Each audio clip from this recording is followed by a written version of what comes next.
Good evening, everybody, and welcome to our Lovely People webinar. So tonight I am going to have a nice conversation with the lovely Elaine Hilides. I always struggle to say your name, Elaine. You'll have to change it.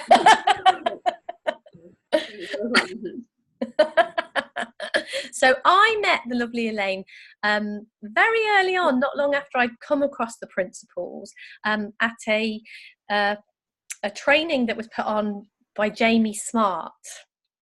And I came across lovely Elaine, and I think you were actually helping Jamie out at this event. So yeah, but you probably forgotten, but I can remember having a couple of little conversations with you. And then over the years, we've bumped into each other at various things, Space for Connection and a couple of other places. And then we were really, really, really lucky to, over the summer, you actually came on holiday down in lovely North Devon where we are, and we actually met up and had a delicious meal together. So I know, it was lovely. Really lovely. Really, really nice. So anyway, it would be really, really great to hear a little bit about you, Elaine, and how you ended up in that room that day when I was there at that Jamie Smart event. You know, how you came across the principles and what you're seeing these days around this understanding. Yeah, that's wonderful. I decided I'd had cancer in 2008, and in 2009 I fancied doing something different and decided to hire Jamie as my coach. And for a year. So in 2009 I hired him for a year, and I thought I was getting NLP training because I had already done a practitioner and a master practitioner with Richard Bandler and Paul McKenna and Michael Neal a few years before that. And so I thought I was getting, I would be an even better NLP practitioner if I did this year with Jamie. But what I didn't realise was as Jamie took me on as an apprentice, he had become an apprentice of Michael Neal's. And he thought he was getting more of the same stuff from Michael, but, just better. But Michael had already moved over to the 3 principles. He was already working with the principles. So he was working with Jamie with the principles, and then Jamie was working with me with the principles. Cool. Lucky to be in at the beginning with him on his journey. So that was really, really good. And because coming in at that stage, I didn't know anybody. I didn't know any of the first wave teachers. So I didn't have any of the feeling that you can get sometimes when you've been aware of somebody for a while, and you have a different feeling about them. Sometimes you think, they know a lot or whatever, because it was just really, really, really interesting for me. So I did that year with Jamie while, as I say, he was giving me the principles. And then by the end of that year, he'd already decided he wanted to transition over from NLP. So I was really lucky to assist him on the trainings he did after that. So I think the first year he did something, it might have been called, I don't know, the inner circle or something. There's been so many iterations of it. So there might have been that. And then the next year, so this would have been 2010, he decided to do something called 3PU. And it was like 3P Unlimited, I think it was called at the time. And that's when I think we met, because that's when he started to do more bigger trainings. He used to do weekends to introduce people to this. And also he started bringing people over from the States, which was amazing. So every month we would have 3 days with somebody like Kathy Casey or Sandy Crott or Keith Blevins. It was absolutely amazing. And they would, so every single month we would have that, which was amazing. And then the year after, it continued the year after, and also in 2011. So we were having weekends with James, with these people, 3-day weekends once a month, or every other month it might have been, and then also having 3 days trainer training with Kathy Casey and Mark Howard. And also we attended the One Thought practitioner course as well during that time. So we were really, really immersed. Oh, wow. So it was wonderful. And of course, when you don't know, you just do all these things, don't you? And you're immersed, but you're not really thinking about it, are you? Just kind of taking what you can. So yeah, I mean, I knew I was really lucky at that time to have all that, but I don't think I realised how lucky I was. I mean, I met Gillian too around that time as well. You know, Gillian was on the 3PU, it might have been Gillian, I can't remember now, but yeah. So that's how I got into it. And previously, as I say, I had been an NLP practitioner and CBT and TFT. You know, I like to say, if it's an acronym, I'm all over it. I also did hypnotherapy, and it kind of goes along with NLP. You get taught it around the same time normally. And I'd done a few courses, hypnotherapy, and I decided in 2000, it might have been 2009, to become a hypnoband practitioner, licensed practitioner. So I got the hypnoband because I could see that this would be a good thing. It was a virtual gastric band. But the license was great, but all it gave you was, you know, I think it was 4 sessions of an hour.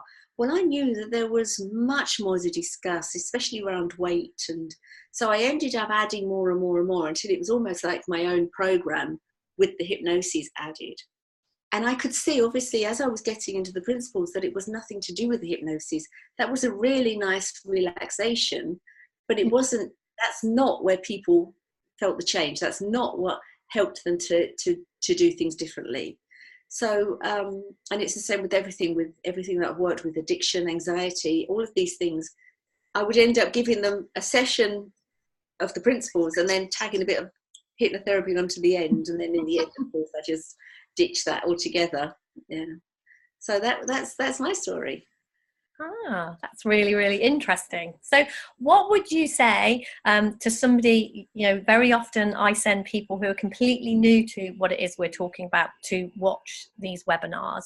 So what would you say to somebody who's, okay, so you've mentioned all these things, these acronyms and the principles, everything. What are you talking about? What are the principles and what are all these things we're talking about? So can you tell us a little bit about what these things are? Well, the principles to me is the principles behind life. It's just what makes sense of life. Now, you know, mind for me is energy. Mind is what makes the grass grow, what makes the sea come in and out. Mind knows what it's doing. You know, I've never had a tree come to me and say, I'm just too small. Everyone, they're all bigger than me. You know, and so that energy, mind is energy for me. It's the energy of life. Now, obviously, for some people, it's God or spirit. And then consciousness is, well, we're conscious, but consciousness is what brings our thoughts to life. It's how we make sense of the world. And then thought is how we create our reality. Now, what I like to say to people, and I'm going to have to change this because people just don't have DVDs anymore, really, and DVD players. So I've got to think of a new one. But I used to say it was like a DVD player or an Xbox or something like that. So mind is where you plug the DVD player into, because you have to have the energy behind it. Otherwise, it's just a box. And consciousness is like the DVD player. So I can hold up a DVD and I can say, this is a really good film. And we go, yeah, it's just a DVD. So you need the consciousness to bring the film to life. And the film is our thoughts at the time. So if I put a rom-com in, I'm crying my eyes out. And if I put a scary film in, I'm hiding behind my fingers. And that's the same as our life. You know, everything that we think, we bring to life via consciousness, and it feels real. So I help people to see how they are innocently creating their own reality, and it's not always the reality they want, but they think that the reality that they're creating, that they're suffering with, is real. And of course it isn't. So that's how I work with people. Now, the wonderful thing is as well that working in this way, it doesn't matter who comes to see me. So years ago with NLP, if someone was coming to me because they were anxious, I would be thinking, okay, what will I do when they're anxious? I'll do this technique. I'll do this on them. I'll do this on them. You know, I had it all mapped out and I hadn't even met them. I mean, how arrogant is that, innocently? And I couldn't listen to them because I was so trying to track their, you know, I had to make sure I had my contact lenses in and my glasses, because I had to track their facial, their eye movements and everything they were doing. I was listening to the presuppositions in their language and tracking their language. It was exhausting. And I wasn't with them at all. I was in my own head imagining what they were telling me, because after all, I knew better. They might be saying one thing to me, but I knew really they meant this. It was just such a relief to come across the principles, to come across something that was just so simple. And that's what I hear all the time. People say, oh, this is too simple. I had a client this morning who, lovely lady, and she kept saying, yes, but I've been doing this for years. And I was like, yes, and you're here. It's not working. How about looking at it like this? And I get lots of clients that get caught up in their circumstances. So they really believe their circumstances are causing their feeling. And I understand that. If you haven't got the money to pay the mortgage, or you've got a family member in hospital, I really understand. It looks compelling that your feeling is coming from having no money in the bank, or you're somebody you love in hospital. I understand that. But when I can gently point them to look in a different way, to see that yes, that is still going on. Yes, they're going to have thoughts about that, and when they think about it, they're going to be upset or worried, but they don't need to be in that all the time. They don't need to keep thinking about how they haven't got any money in the bank, because when they let go of thinking about it all the time, and they can see that they can still feel quite calm despite having that worry, then new things might occur to them, how they can bring in some money, or maybe there's somebody that could loan them some money. Other things occur to them when they're not frantically going over the same thing. Sorry, I'm rambling on, aren't I? But no, I'm loving it. It's brilliant. This is great. Carry on. Having an underpinning of thought, knowing that everything is underpinned by thought, means that when someone comes to me, I don't even need to know before they come. They ring up and say they want to come, and I don't even need to ask them why, because it doesn't matter if they're suffering with high anxiety or they want to stop drinking. It doesn't matter. It's all the same thing. It all boils down to thought. So it's a wonderfully relaxed way I can work with them. And of course, that they feel that too. And I was working with a group of practitioners for a year with Aaron Turner. We would meet up once a month to talk about if someone had a client that they didn't feel was seeing something or different things. And it surprised me how many practitioners who had been working in this field for a long time said that they get a little bit urgent. They get a little bit, they so want the client to get this. Whereas for me, I think this is so simple. Of course they're going to get it. And I think my confidence that of course they're going to get it helps them to see it really quickly. Yeah. That's lovely. That's really good. Because it's really nice, isn't it, when we can get out of our thinking? Because I know one of the things that when I first came across this understanding, there were certain people in my life that I wanted them to understand this, and I wanted them to listen to me, and I wanted them to get this. Yeah, absolutely. You do, and I think especially when you see someone suffering and they don't need to. But I've found with people in my life that I've really wished they could hear something. And it doesn't matter how many times they've been around and I've played videos or something, and they're like, really, you're listening to this again? Yes, I get this, but you're upsetting me, But I found the more I let go of trying to convince people, and the more I'm able to be different, I show up in a different way with them, the more it helps them to be different. So if there's somebody sometimes there's someone in the family that you kind of butt heads with, maybe you're too alike or whatever. And I found the less that I just kind of not going there anymore. And I don't get upset if, let's say, someone says something and I think, oh, that's a bit harsh. And then it's gone. It's gone. And my non-reaction has helped people around me to act in a different way. So I know the question I get very often is like you've said, oh, you don't go there anymore. You don't do that anymore. So how do you not do that anymore? And a lot of people say to me, how do you apply the principles? How do you not do that? Well, I'd be lying to you if I said I never get upset. And some of you know me way too well. And so it's not that I don't get upset. It's not that I don't feel frustrated with my partner or with something that's not going right. If I'm trying to do some work and it's not going well or something. But the difference is, it's almost like I say to myself, and I'm not aware of saying it anymore. I used to in the beginning, but it happens in kind of a nanosecond. And it's almost like I say to myself, okay, where do you think that's coming from? So if I'm cross about something, I have the reaction, and I'm like, oh, okay, where do you think that's coming from? And it doesn't matter how hard I try and blame someone else, it's never coming from there. It's never coming from there. And I think the more you do this, the easier it is to do it without even knowing you're doing it. And I think too. Sorry, Debs.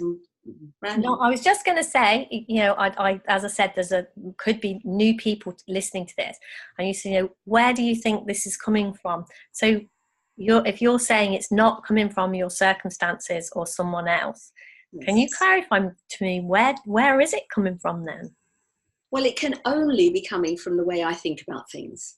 It can only be coming from me, because if it was the case that really other people were really upsetting me, or they would upset me all the time. I wouldn't have different thoughts about them. I wouldn't, I often joke, and you've probably heard me, or people have heard me, I say about Tony, you know Tony. I think Tony's gorgeous. This is my partner. I think he's gorgeous. And most mornings I wake up and I look at him and I think, and some mornings I wake up and I think, really? Now, he hasn't done anything. It's nothing to do with him, is it? It's to do with me, maybe a dream I'd had, it's nothing to do with him. And strangely enough, by the time I've had a shower, he looks gorgeous again. See, it's like, supposing there's something, using poor Tony as an example here, but supposing he leaves the cardboard in the toilet roll, he'll leave it on the side in the bathroom, okay? Oh, Elaine, and you're still with him. Yes, exactly. I must love him, huh? Sometimes I look at that and I think, oh, he's done it again. He's forgotten it. And other times I'll think, oh, why has he left that there? Am I a servant? Am I supposed to pick it up? Am I supposed to? Well, it's got nothing to do with him, and it's got nothing to do with the cardboard in the toilet roll. It's entirely down to my thinking at the time. So if I'm feeling quite relaxed and calm and happy, I just think, oh, I probably don't even think about it. I just pick it up and throw it in the bin. If I'm feeling a bit, I've got lots to do and I'm thinking, then I'll have a different feeling about it. So the feeling cannot be coming from the toilet roll holder, you see? So everything, and that happens with everything in life. And it could be, again, like the money in the bank. Now, sometimes we might look at our bank account and think, oh my God. And other times we might think, oh, okay, well, that's a bit short. Okay, where can I create some more money from? What can I do this month to? It's entirely down to the way we think about it. So how does that, that sounds really, really simple. How does that make a difference in people's lives? If you're working with someone who's got severe anxiety, how would seeing that help them? Oh, massively. I've got a wonderful girl that I'm working with at the moment in Singapore, and she had some principle stuff a few years ago, and she just didn't see it then, because it's, we see it when we see it. It's like everything, isn't it? Mm-hmm. But like for her, so she says everyone at work, everybody at work is really scary. Everyone she meets with is really scary. So I'm like, oh, am I really scary? We work on Zoom. And she had got herself into such a state where she goes into work and she won't even look at people. So all she's doing when she's at work is thinking, what are they thinking about me? I'm going to get this wrong. I'm going to get this job wrong, because everything in her is on high alert. So she's so wound up all the time. She can't concentrate on the job she's doing. because she's so upset. Now, when she can see that the people around her are just getting on with their lives, and when she can truly settle into that and see, so when she thinks, oh my God, what are they thinking? She can think, I don't know what they're thinking. And the more she does that, the more it will become natural and the more it will become normal for her to think that. But she does it with everyone, you see. So it's not just at work. It's if her friend, she's in her 20s, but if her friend is talking to another friend, she gets upset because she thinks, oh no, they're going to exclude me. They're going to go and have a nice time and they're not going to invite me. And I said to her, you know, how many times does that happen? She said, well, no, it doesn't happen. So you can see that you're entirely making it up, and then you're feeling the effects of the story that you're telling. So it's just helping people to see that we're all telling ourselves the story all of the time. And the thing that we're anxious about is rarely happening in the moment. Because, you know, I say to my clients, we normally sit in a conservatory, and I say, if a mad axeman ran through the doors right now, we would run. We wouldn't in that second feel anxious. We would get the fight or flight and we would be out of there. Afterwards, we would start thinking about it, and we would start thinking, what if? Will it happen again? And then we're feeling the effects of that. So we're not feeling the effects of what happened, we're feeling the effects of our thinking about what happened. Thank you. That's really helpful. So Gemma has raised her hand, so I will unmute you, Gem. Is it working? Nope. Why isn't it? Yeah, can you hear me? Yes, I can hear you. Yeah. In a nutshell, I've been slightly struggling because I thought I was going to get back with my ex-partner because we'd got close again. Mm-hmm. And in the midst of it, I found out that he's seeing somebody else. Right. And that is real. That is true, because he is seeing someone else. Yes. So I don't know how to sort of get this question out. So is there a way of you describing to me what's actually going on there? Because I get that I'm telling myself the story that he's with somebody else, but also that right now is true. So do you understand what I'm trying to say? Totally. Now, whether or not you'll get back to him, obviously, if I had a crystal ball, that would be a side career. I have no idea what will happen in your future. But let me just ask you so in it, during the evening, you're at home and he's somewhere else, yeah? Now, what goes through your mind when you're sitting there and you're thinking about him? Is he with her now? Yeah, exactly. So you're sitting there and you're imagining that he's with her now. You're probably imagining what they're getting up to, and you don't have to share that. But you know, you're probably imagining that too, and you're hurting. Yeah, but he's not there. He isn't there. You're creating a picture of what you think is happening, and then you're suffering from the picture you're making. Do you see? Yeah. Because he's not in front of you. Yeah. Now, what you could do is go to your kitchen, get a frying pan out, and just keep hitting yourself on the head with it, and then cut out the middleman. Yeah, because you don't see that you're causing your suffering, because it feels like he's causing your suffering. But at that moment, he isn't there, so he cannot be. Now, I know how difficult it is in that situation. We've all been there, and I have lots and lots of clients in this kind of situation. And the only thing you can do to help yourself is really notice that you're doing it. Oh, look, I'm doing this again. He's not here. Why am I imagining what he's up to? And the other thing is, it's really difficult when we're in a relationship, because we have a whole picture that we think is going to happen, a whole future mapped out that we think is going to happen.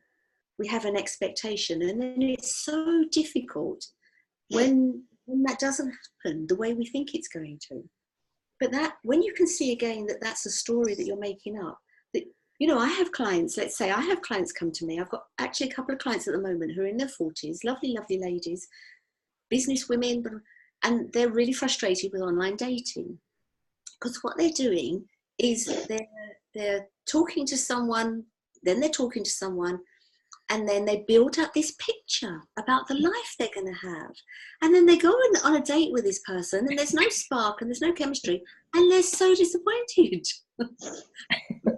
But it's not really very fair to be disappointed with the guy they've just met. They're so disappointed because the story they've created, it's like breathing air into a balloon, and then suddenly someone's put a pin in it, and you're like, oh, where's it gone? Yeah. And that's what we grieve a lot of the time. We grieve the story we created. Yeah. Now, as I say, I have no idea what's going to happen with you and your ex. I just don't want you to suffer when you don't need to.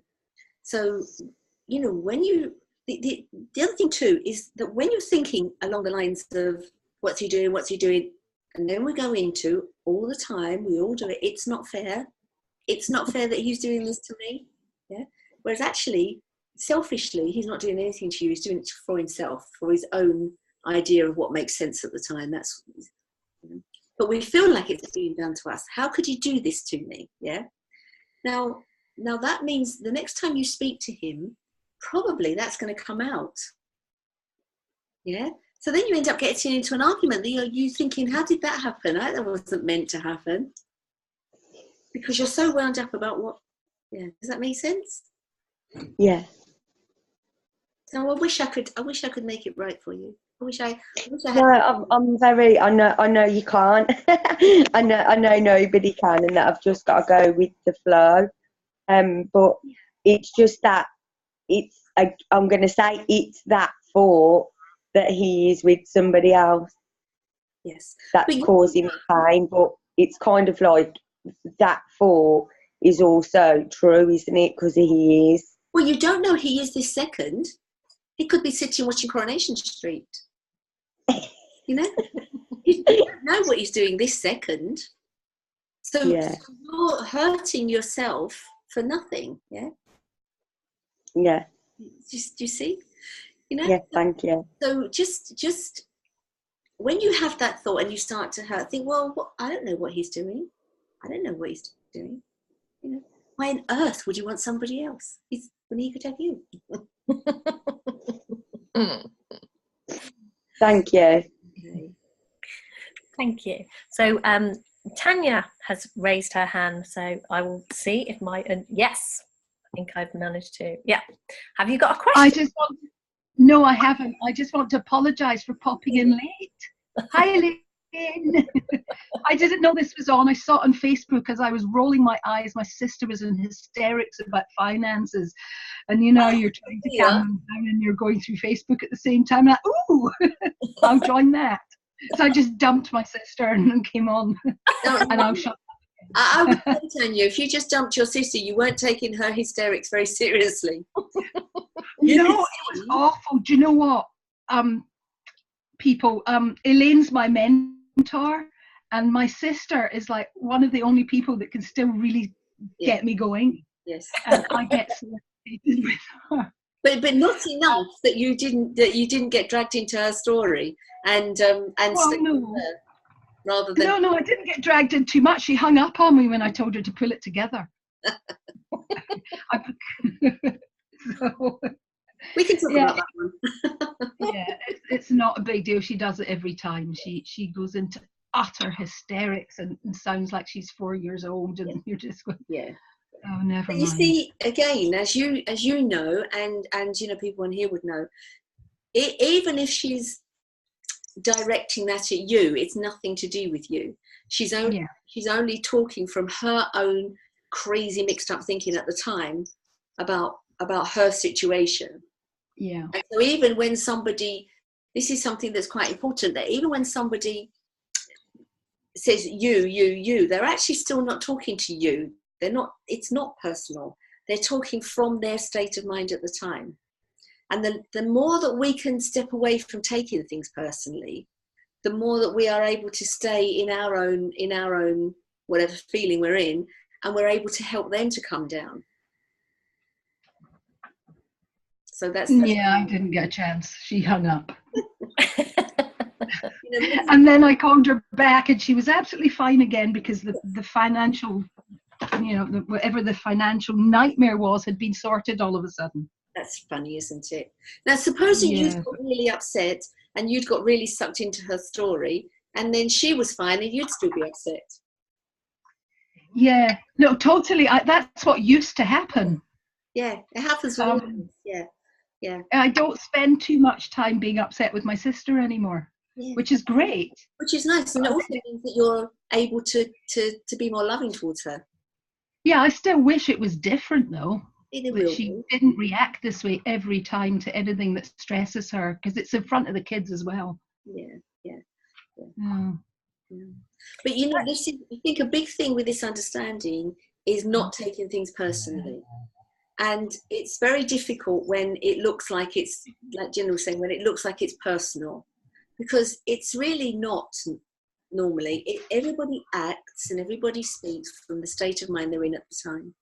You know, I used to have a reaction if my youngest daughter, if I would say to her something like, oh, you know, don't forget you've got a hospital appointment tomorrow. And she would send me back a shouty text, you know, the capital letter text. Don't tell me, I know. And I'd have a reaction. I'm only trying to help, you know. It's not fair that she's... And then I was able to think, oh, you know, for her to send that text, she must be really worried. So I was able then to have compassion for her rather than feeling upset or angry or react to it. Mm. Well, it's lovely to have you with us anyway, Tanya. So thank you for popping on, even if it's a little bit late. It's nice to have you here. So I wonder if anyone else has got any questions or comments or anything that they would like to share. Hi, Alfie. So you can either raise your hand or unmute yourself, or... Oh, we're going to go to Gemma again. Oh. Yeah, sorry, it's something that's occurring to me of late, because I'm really busy, which is a good thing, because I'm getting distracted from, you know, things that are going on. But I'm noticing, and I don't know whether there's a connection and whether you can, you know, elaborate on this, but it feels to me that when I'm tired, things bother me more. Yes, yeah, totally. So is there anything that you'd say around that? Yes, I'd say you're tired. No, seriously, you know, I know that if I'm tired, that I'm likely to be less forgiving of myself. I'm likely to take things more seriously, and so now really I just say to myself, you know, you're tired, like, stop it. Yeah, it's the same with supposing I had a glass of wine too many if I was out. Of course not ever, but supposing I did, just supposing I did, then the next day I might not have a hangover or anything, but I might just feel not quite there, you know. And then I might think, oh, I just feel a bit off. And then I think, well, you had one more glass of wine than you wanted. And then it doesn't matter, you see. So if I'm tired, now the funny thing is as well though, I can not have very much sleep and be tired during the day and be really productive, because I'm not actually thinking about being tired. Or I can have not much sleep and then think, oh, I only had 4 hours sleep last night, I'm really tired, and not be very productive. And that is all from the way I'm thinking about it, the way I'm thinking about how much sleep I've had and that I will be tired and that I should be tired.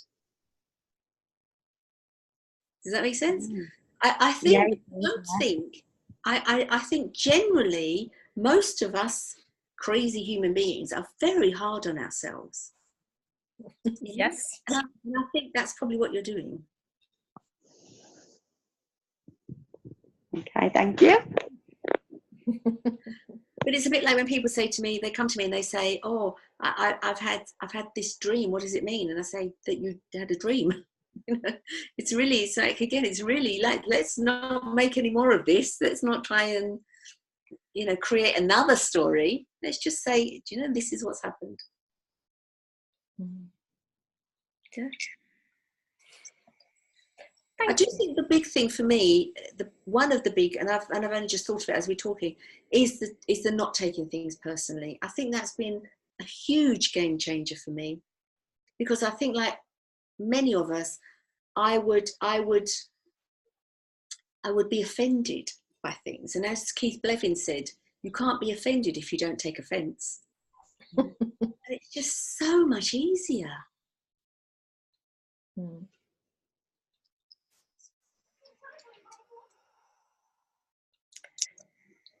Thank you. So has anyone else got any questions or anything that they would like to share with us, or anything they would like to ask Elaine? Oh, here we go. The lovely Gillian. Have you unmuted? I think we're doing it at the same time. Aren't we? Hi, Elaine. Hello, you. I just picking up on what you said about we don't need to get offended by what somebody else is saying. When you know that I always used to moan about a certain member of my family. Yes. And it took me a while, but I got it. And, she can throw out some quite cruel comments when she's feeling poorly, when she's tired. Yes. And it suddenly occurred to me that she was in pain. Yes. And it was nothing to do with me. Yes, totally. So I didn't need to react, and I didn't react, and it kind of tilted the balance. Yeah. And I think, and I could see the puzzlement. Yes. And I didn't need to react because I just felt compassion. Absolutely. And that has transformed the relationship that I have with her. And I think to a certain extent, because we're not doing that anymore, and I'm just going, she's doing the best she can with the issues she's got. And today's obviously not a good day. And then another time we'll have a conversation, perhaps she's in a lighter mood, she's feeling a bit better. And all that was said before is forgotten. Exactly. I'm so with you. The other thing is, by not reacting, the thing that was said doesn't need to be talked about, because it doesn't mean anything. I said to my client this morning that was talking about a family member being rude, and I said, if they said to you, you're a striped giraffe, what would you say? And she said, no, I'd say, don't be silly. I said, exactly. It's the same. You're making those words mean something about you. And at that time, they're just talking from, as I say, where they are.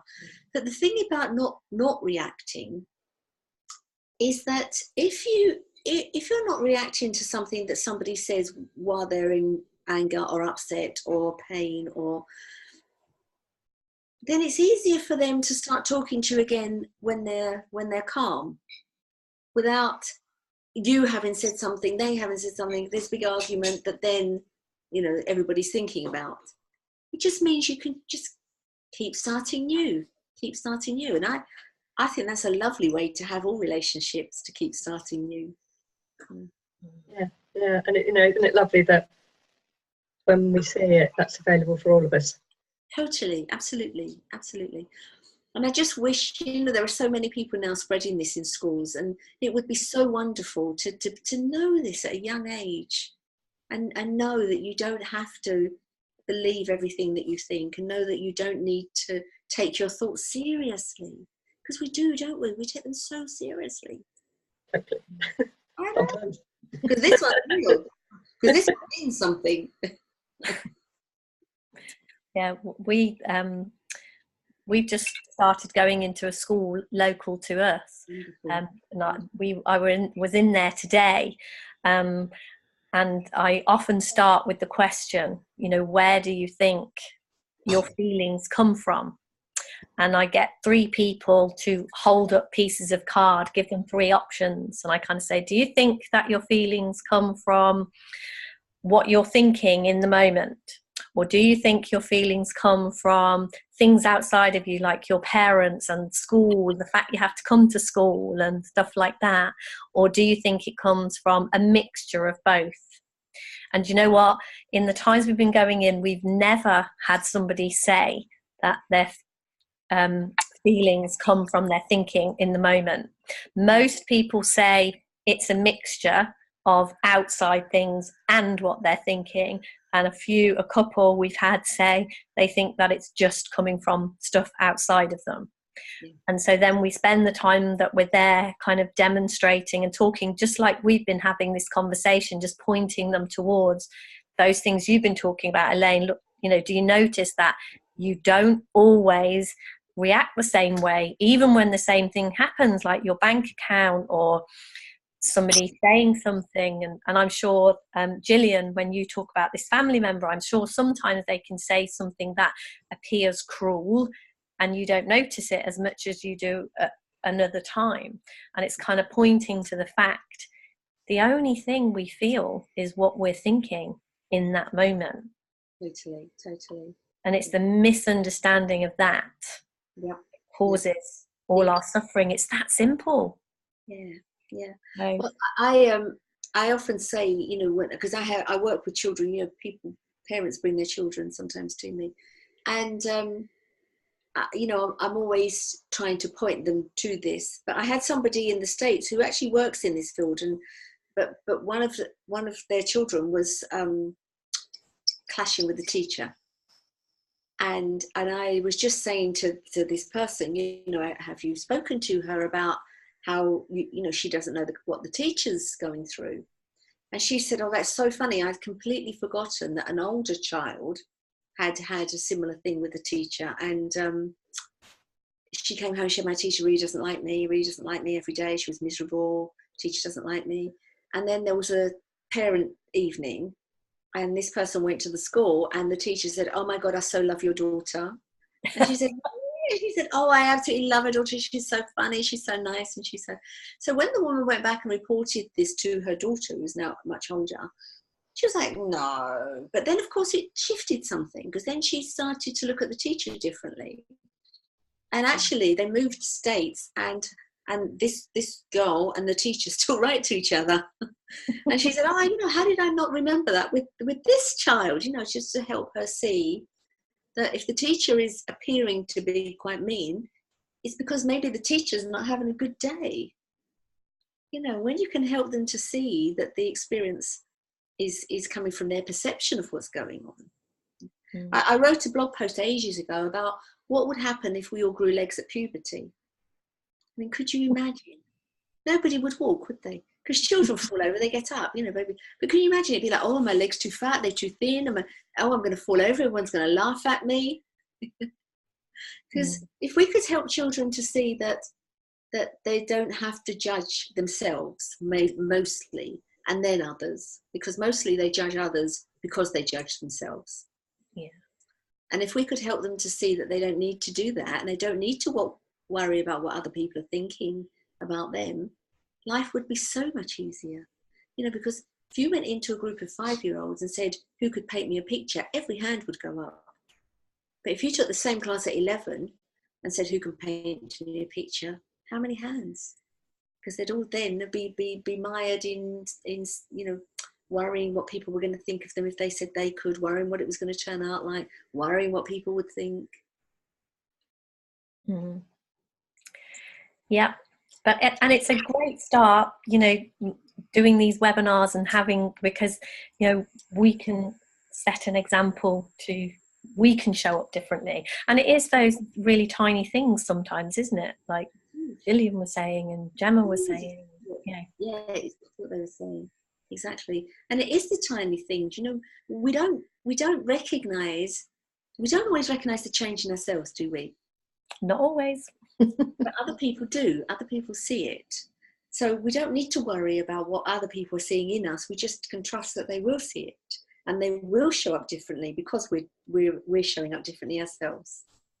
Yeah, it ripples out massively, doesn't it, when you begin to see, if we just look on this webinar, you know, the people that have showed up tonight, it's you know, a lovely group of people, because of what we've seen, because of what's happened, you know, for various people on here. It just keeps on rippling out. It really does. It really does. And you know, who knows where this can go? It's just so amazing, isn't it? I can never understand how Modelo was such a successful housing project, and you know, why it's not been replicated again and again. Yeah. Well, you know, who knows where it's going to go. But these little things that we're doing, you don't know who's going to hear something. You don't know in any moment from any conversation what's going to spark something in somebody that sets off a whole amazing chain of things. And I think it's wonderful taking this into schools. I mean, you know, really good for you, because it's fantastic. Yeah.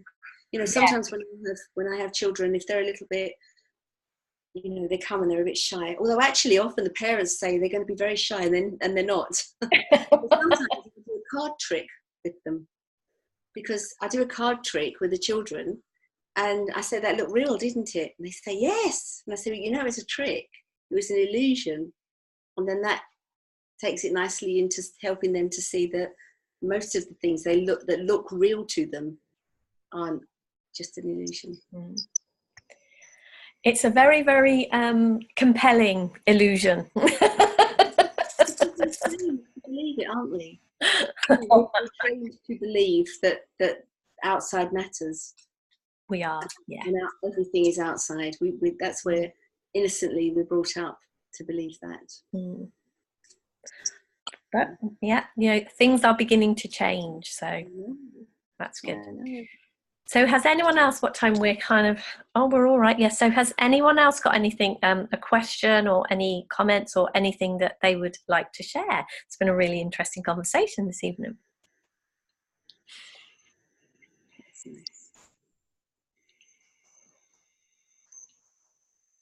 Well, you know, I can finish up with anything you've seen. They can just wind me up and let me go, you know.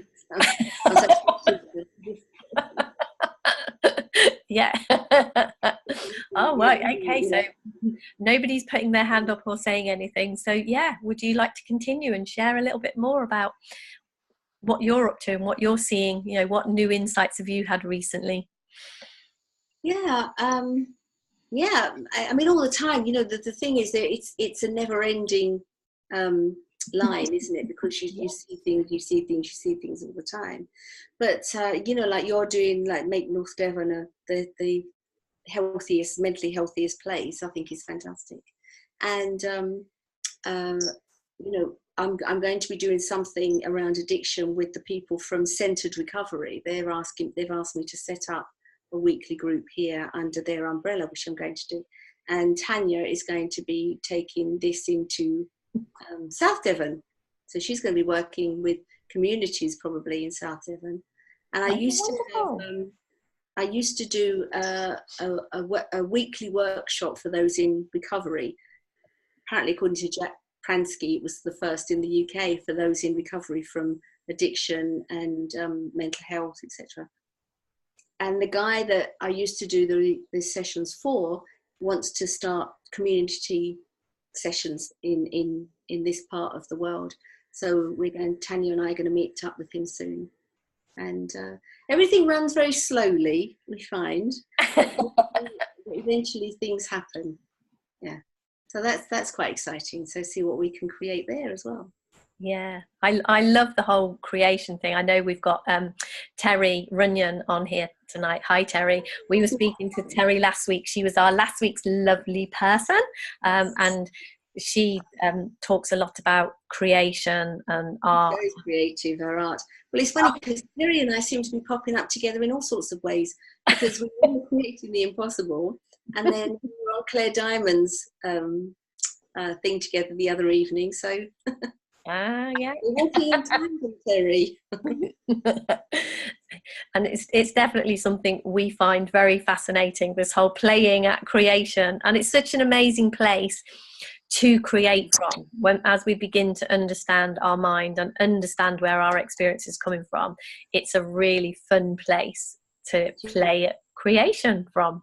It also means that it helps us to see that we're not limited in any way. Because we come up against our limitations often, because we're told we have limitations when we're younger, often anyway. And then we come up against our limitations. Then when we can see we can create something else from it, we can create something else, then it shows us that there are no limitations, that we are free to create whatever we want. And also, when we create something and it doesn't work, so what? Yeah, we were having a conversation today when we'd been into the school. I went into the school today with Julie, who's on here tonight, and when we came out of the school, we were just having a conversation, and we were talking about overnight success, because I've been around this understanding for quite some time, and it was something very early on I kind of thought, I would so love to share this with, like you said, youngsters of this age, because it would just, I can imagine how different my teenage years and young adult life would have been had I realized where my experience was coming from. And I kind of thought, that would be such a gift to give to these children if they could just even have a glimpse of where their experience is truly coming from. And we were talking, this has been years in the coming before we are in a school now, but it didn't happen. I kind of thought about it, and it was a long time before anything happened.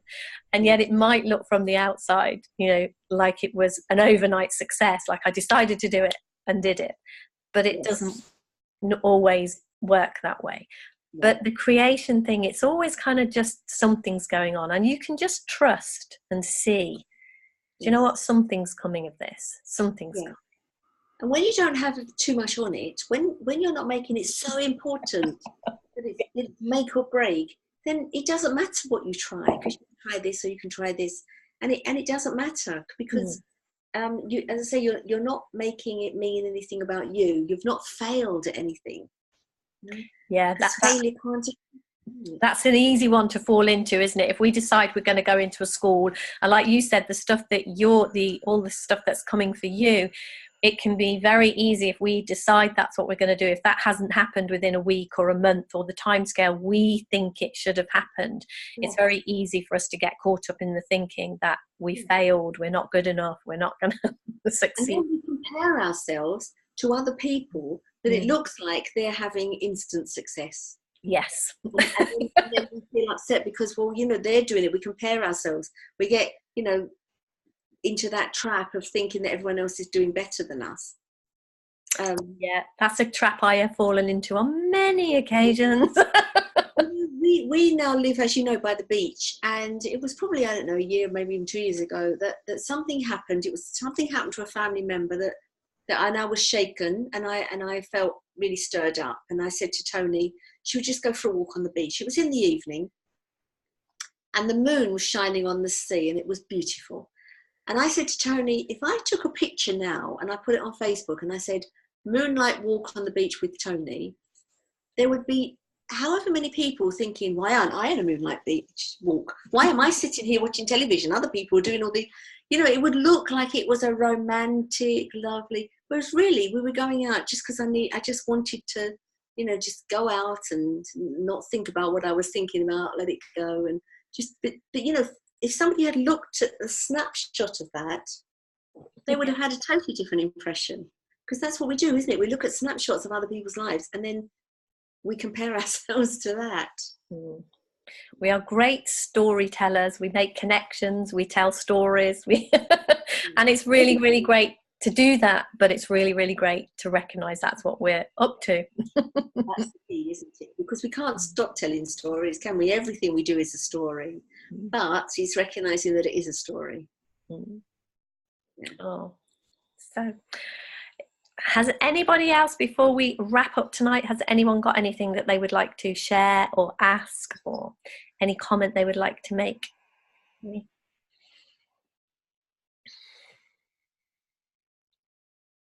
Well, I should take that everybody's in a good place. because, you know, even if they're not, that's what I'm taking. I'm with you. Hi. Oh, hello.